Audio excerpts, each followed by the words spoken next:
Assalamualaikum warahmatullahi wabarakatuh. Selamat datang di Memang Mudah Channel. Setiap orang punya cerita, tapi tidak semua orang menyadari bahwa di balik setiap kesulitan, selalu ada benih keberhasilan yang sedang tumbuh. Jangan lupa subscribe channel kami biar tidak ketinggalan kisah-kisah menarik. Dan tinggalkan komentar dari kota mana saja Anda sedang melihat video kami. Semoga bisa menjadi pengingat bagi kita semua bahwa harapan itu selalu ada. Lantai marmer lobi Bank Sentral Arta berkilau seperti cermin di bawah lampu kristal yang menggantung megah. Di tempat ini, wangi parfum mahal dan suara langkah sepatu kulit yang tegas adalah standar keselamatan. Namun, ketenangan itu pecah ketika pintu otomatis terbuka, mempersilakan masuk seorang pemuda bernama Unang. Penampilannya adalah sebuah anomali.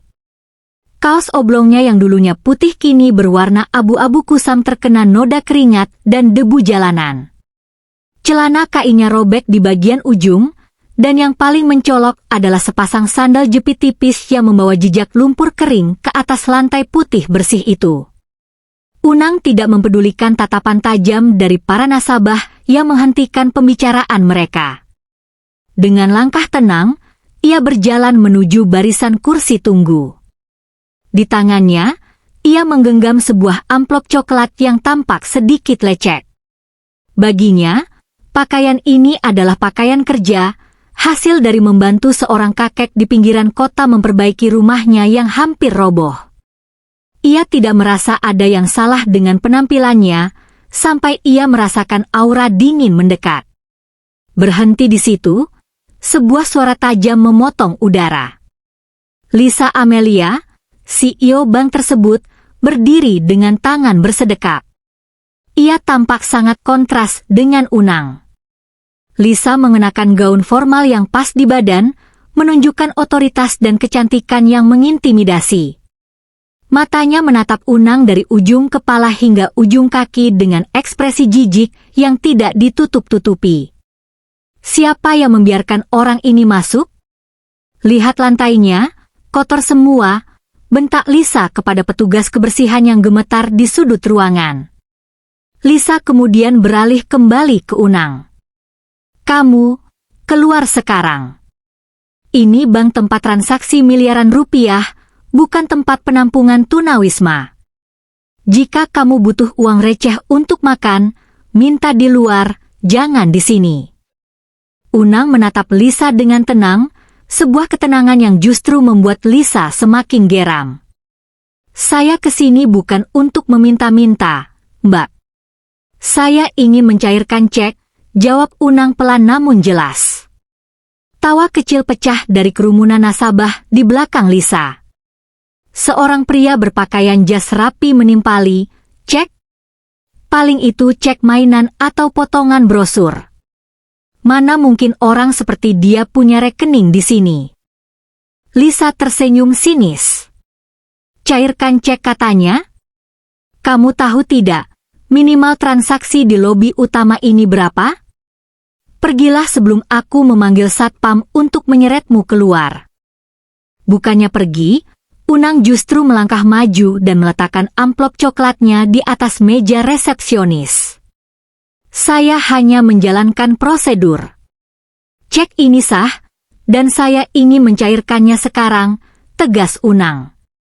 Lisa tertawa keras, sebuah tawa yang penuh dengan penghinaan. Ia mengambil amplop itu dengan dua jari, seolah takut terkena kuman.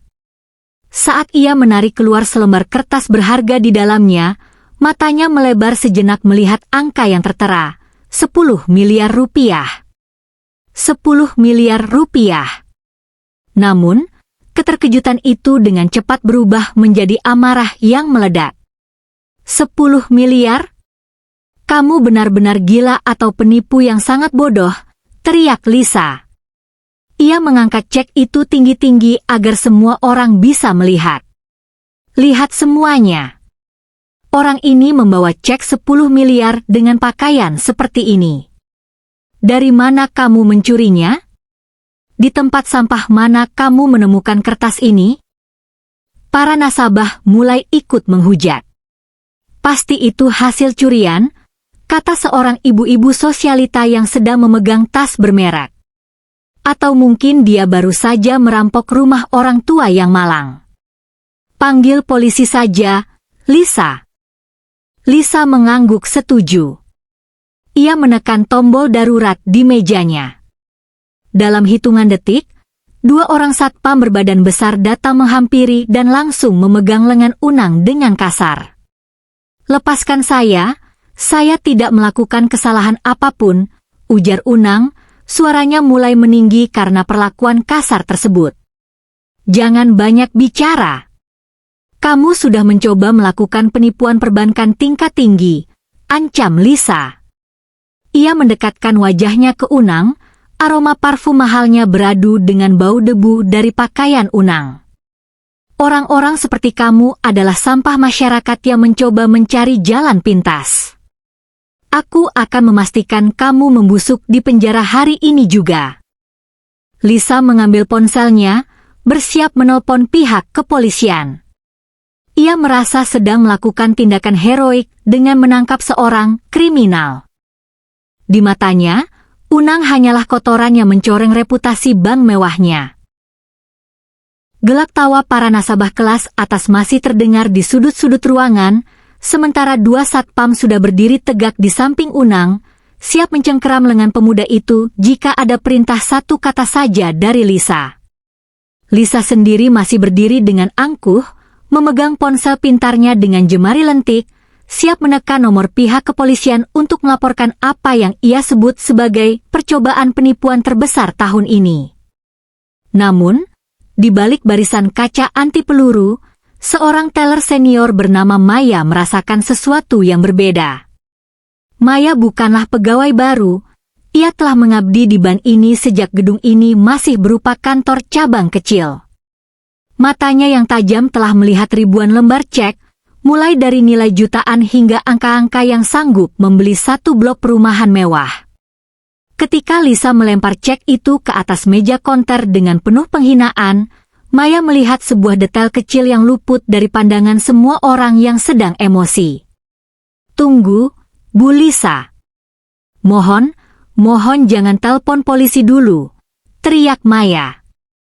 Suaranya pecah, terdengar melengking di antara kebisingan lobi. Lisa menghentikan jemarinya di atas layar ponsel. Ia menoleh dengan tatapan yang bisa membekukan air. Ada apa lagi, Maya? Kamu tidak lihat aku sedang sibuk mengamankan reputasi bank ini? Jangan buang-buang waktu hanya untuk membela sampah ini. Maya tidak menjawab. Tangannya yang dingin meraih lembaran kertas cek itu. Ia merabat tekstur kertasnya. Ada sensasi kasar namun halus yang hanya dimiliki oleh kertas security khusus yang dipesan langsung dari peruri untuk nasabah VVIP. Maya menarik napas panjang, paru-parunya terasa menyempit. Ia melihat tanda tangan di pojok kanan bawah. Itu bukan sekadar coretan tinta hitam. Itu adalah guratan tegas dengan tekanan tertentu yang sangat khas, sebuah tanda tangan yang hanya boleh dikeluarkan oleh pemegang kuasa tertinggi di bank ini. Boleh saya periksa cek ini di bawah lampu UV dan mesin pemindai pusat? Tanya Maya, wajahnya kini mulai sepucat kapas. Lisa mendengus, melipat tangan di dada dengan gusar. Silakan. Lakukan saja ritual konyolmu itu jika memang bisa membuatmu puas sebelum kita menyeretnya ke penjara. Maya membawa cek itu ke mesin pemindai internal. Di bawah lampu ultraviolet, serat-serat mikroskopis yang tidak terlihat oleh mata telanjang mulai berpendar dalam warna pelangi yang rumit, sebuah fitur keamanan yang mustahil dipalsukan oleh printer rumahan manapun. Namun, bukan itu yang membuat Maya nyaris jatuh dari kursinya. Saat ia memasukkan nomor seri cek tersebut ke dalam sistem rahasia tier 1, layar monitornya mengeluarkan peringatan berwarna emas. Akses terbatas, otoritas pemilik saham utama. Jari-jari Maya bergetar hebat saat ia menekan tombol enter untuk melihat detail penerima. Di layar itu, muncul sebuah foto profil yang sangat kontras. Foto seorang pemuda berpakaian rapi, namun memiliki garis wajah, struktur tulang pipi, dan sorot mata yang identik dengan pemuda lusuh yang kini sedang berdiri dihina di tengah lobi. "Ya Tuhan!" bisik Maya pelan. Ia menoleh ke arah Unang, lalu ke arah Lisa yang masih tampak sangat puas dengan kesombongannya. "Bagaimana, Maya? Cepat katakan pada semua orang di sini bahwa itu palsu, agar si penipu ini tidak punya celah lagi untuk mengelak," bentak Lisa tidak sabar. Maya menelan ludah, tenggorokannya terasa seperti disumbat batu. Ia berdiri perlahan, memegang cek itu dengan kedua tangan seperti sedang memegang benda keramat. Ini bukan palsu, Bu Lisa. Cek ini asli. 100% asli. Nomor serinya valid, dan saldo di rekening pengirimnya lebih dari cukup untuk mencairkan angka ini 10 kali lipat. Suara Maya yang gemetar namun tegas itu seketika mematikan tawa para nasabah. Lisa Amelia mematung. Ponsel di tangannya hampir saja tergelincir. "Apa kamu bilang? Periksa lagi. Mungkin matamu sudah lamur karena terlalu lama bekerja." Maya menggeleng, air mata ketakutan mulai menggenang di pelupuk matanya karena ia tahu badai besar akan segera datang. Tanda tangan ini milik Bapak Endra Pratama, pemilik saham utama kita. Dan nama penerima yang tertera di sistem ini adalah Unang Pratama. Dia bukan penipu, Bu. Dia adalah putra tunggal Pak Endra yang selama ini dikabarkan sedang menjalani tugas belajar di luar jangkauan. Lobi bank yang megah itu mendadak sunyi sesunyi kuburan. Hawa dingin dari AC sentral seolah menusuk hingga ke tulang. Para nasabah yang tadi menghujat kini saling pandang dengan wajah pucat pasi. Lisa Amelia merasakan seluruh darah di wajahnya surut, meninggalkan rona pucat yang menyedihkan. Ia menatap Unang, yang sejak tadi hanya diam dalam ketenangannya mematikan, menyadari bahwa ia baru saja menggali liang kubur untuk karirnya sendiri di atas marmer yang ia bangga-banggakan. Di lobi Bank Sentral Arta yang megah itu, waktu seolah berhenti berputar. Udara yang tadi terasa sejuk oleh AC sentral, kini mendadak terasa menyesakkan, seolah oksigen telah dihisap keluar dari ruangan. Lisa Amelia, sang CEO yang baru saja berdiri dengan dagu terangkat tinggi, kini merasakan dunia di bawah kakinya berguncang hebat. Tangannya yang memegang ponsel kini gemetar hebat hingga benda mahal itu hampir merosot dari jemarinya. Matanya yang tajam dan penuh penghakiman kini melebar, menatap Unang dengan tatapan yang kosong dan penuh kengerian. Pikirannya berputar liar, mencoba memproses kenyataan pahit bahwa pemuda dengan sandal jepit yang baru saja ia sebut sebagai sampah masyarakat adalah pewaris dari seluruh gedung, seluruh sistem, dan bahkan seluruh karir yang ia banggakan selama ini. "Emas." Unang Pratama. Suara Lisa keluar seperti bisikan yang nyaris tak terdengar. Suaranya tidak lagi tegas, itu adalah suara seorang wanita yang baru saja menyadari bahwa ia telah melompat ke dalam jurang yang ia gali sendiri. Unang tidak segera menjawab. Ia perlahan melepaskan tangannya dari cengkeraman kedua satpam yang kini sudah mundur teratur dengan wajah pucat pasi. Kedua pria berbadan besar itu menundukkan kepala begitu dalam, seolah-olah mereka berharap lantai marmer di bawah mereka akan terbuka dan menelan mereka bulat-bulat. Nasabah yang tadi ikut menertawakan Unang kini mendadak sibuk dengan urusan mereka masing-masing. Ada yang pura-pura menelepon, ada yang membolak-balik majalah dengan tangan gemetar, takut jika mata Unang akan tertuju pada mereka. Unang merapikan kaos oblongnya yang terkena noda debu, lalu menatap Lisa dengan pandangan yang tenang, sebuah ketenangan yang justru jauh lebih mengerikan daripada ledakan amarah. "Anda tadi bilang saya mencuri cek ini dari tempat sampah, Mbak Lisa?" tanya Unang pelan. Setiap kata yang keluar dari mulutnya bagaikan hantaman palu godam di dada Lisa. Atau mungkin Anda masih ingin menelepon polisi untuk menangkap putra dari pemilik saham utama bank ini karena dianggap mengotori lantai? Lisa merasakan lututnya benar-benar lemas. Ia harus berpegangan pada meja konter agar tidak jatuh tersungkur. Air mata malu dan ketakutan mulai menggenang di pelupuk matanya, merusak riasan wajahnya yang sempurna. Kesombongan yang selama ini ia kenakan seperti perisai, kini retak dan hancur berkeping-keping. Saya mohon maaf, Mas Unang. Saya benar-benar tidak tahu. Saya hanya mencoba menjaga standar bank ini. Kalimat Lisa terputus oleh isak tangis yang mulai pecah.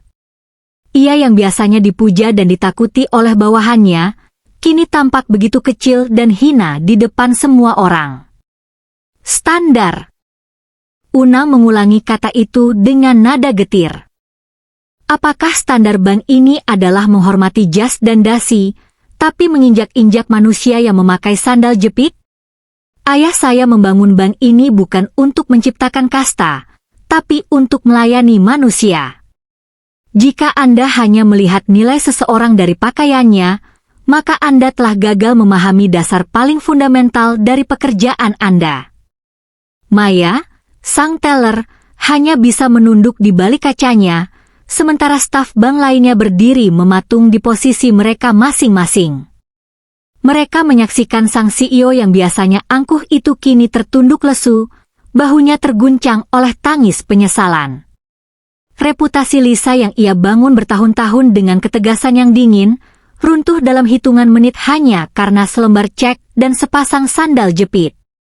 Di tengah lobi yang kini terasa seperti ruang pengadilan itu, Unang berdiri tegak. Debu di pakaiannya tidak lagi terlihat seperti noda, melainkan simbol dari sebuah integritas yang tidak bisa dibeli dengan uang miliaran rupiah sekalipun. Ia menatap Lisa yang kini benar-benar hancur, menyadari bahwa pelajaran terbesar baru saja dimulai. Sang CEO yang biasanya berjalan dengan langkah angkuh dan suara sepatu hak tinggi yang mengintimidasi, kini berdiri dengan bahu yang merosot dalam. Ia menundukkan kepala begitu rendah, tak berani menatap mata pemuda di hadapannya yang baru saja ia maki sebagai sampah masyarakat. Unang menarik napas panjang, membiarkan udara dingin ban meresap ke paru-parunya. Ia berjalan perlahan menuju meja teller, mengambil cek senilai 10 miliar itu dari tangan Maya yang masih gemetar. Dengan gerakan santai, ia melipat kertas berharga itu dan memasukkannya ke dalam saku celana kainnya yang lusuh dan terkena noda lumpur kering. Mas Unang, saya benar-benar memohon ampun. Suara Lisa pecah, ia memberanikan diri mendongak dengan mata sembab. Saya siap menerima konsekuensi apapun. Jika Anda ingin saya mundur hari ini juga, saya akan melakukannya. Saya telah mencoreng nama baik keluarga Pratama. Unang menatap Lisa, bukan dengan tatapan penuh dendam, melainkan dengan tatapan prihatin yang mendalam. Ia melihat seorang wanita yang sukses secara karir namun gagal secara kemanusiaan. Mbak Lisa, suara Unang terdengar berat namun tenang. Ayah saya, Bapak Endra Pratama, membangun bank ini dengan satu prinsip sederhana, kepercayaan. Dan kepercayaan itu tidak dibangun di atas marmer yang mengkilap atau jas yang mahal. Kepercayaan itu dibangun di atas bagaimana kita menghargai setiap orang yang melangkah masuk melalui pintu depan itu. Unang terdiam sejenak, membiarkan kata-katanya meresap ke dalam sanubari semua orang yang hadir, termasuk para nasabah yang kini tertunduk malu di kursi tunggu. Hari ini, saya tidak akan meminta ayah untuk memecat Anda, lanjut Unang. Pernyataan itu membuat Lisa tersentak, matanya melebar tak percaya. Bukan karena Anda tidak bersalah, tapi karena saya ingin Anda hidup dengan ingatan tentang hari ini. Saya ingin setiap kali Anda melihat seseorang yang berpakaian lusuh, Anda teringat bahwa di balik kain kotor itu, mungkin ada seseorang yang jauh lebih bernilai daripada saldo di rekening bank manapun. Unang kemudian berbalik, menatap para nasabah dan staf bank lainnya. Uang 10 miliar di saku saya ini bisa hilang dalam semalam jika Tuhan berkehendak. Tapi karakter, adab, dan cara kita memanusiakan manusia, itulah kekayaan sejati yang akan kita bawa sampai mati. Jangan pernah mengukur nilai seseorang hanya dari apa yang melekat di tubuhnya. Dengan tenang, Unang melangkah menuju pintu keluar otomatis. Suara sandal jepitnya yang tipis, plak, plok, plak, terdengar beradu ritmis dengan lantai marmer mewah, menciptakan suara yang kini terasa lebih berwibawa daripada ketukan sepatu mahal manapun. Di ambang pintu, Unang berhenti sejenak dan menoleh ke arah Lisa yang masih terpaku. "Bersihkan lantai ini, Mbak Lisa. Bukan dari debu sandal saya, tapi dari kesombongan yang mengotori hati Anda. Selamat siang." Pintu kaca otomatis itu terbuka, dan Unang melangkah keluar, menghilang di tengah hiruk-pikuk jalanan kota dan teriknya matahari. Di dalam lobi, suasana berubah total. Lisa Amelia jatuh terduduk di kursi. Ia menangis bukan lagi karena takut kehilangan jabatan, tapi karena menyadari betapa miskin hatinya selama ini. Sejak hari itu, tidak ada lagi diskriminasi di Bank Sentral Artha. Setiap orang, baik yang berdasi maupun yang bersandal jepit, disambut dengan senyum dan rasa hormat yang sama. Sebuah pelajaran abadi tertinggal di sana, bahwa terkadang, kebenaran dan kemuliaan datang dalam rupa yang paling tidak terduga, tersembunyi di balik debu dan kesederhanaan. Bagaimana menurutmu? Apakah penutup ini sudah cukup memberikan kesan skakmat yang memuaskan bagi karakter Lisa? Atau ada detail lain yang ingin kamu tambahkan?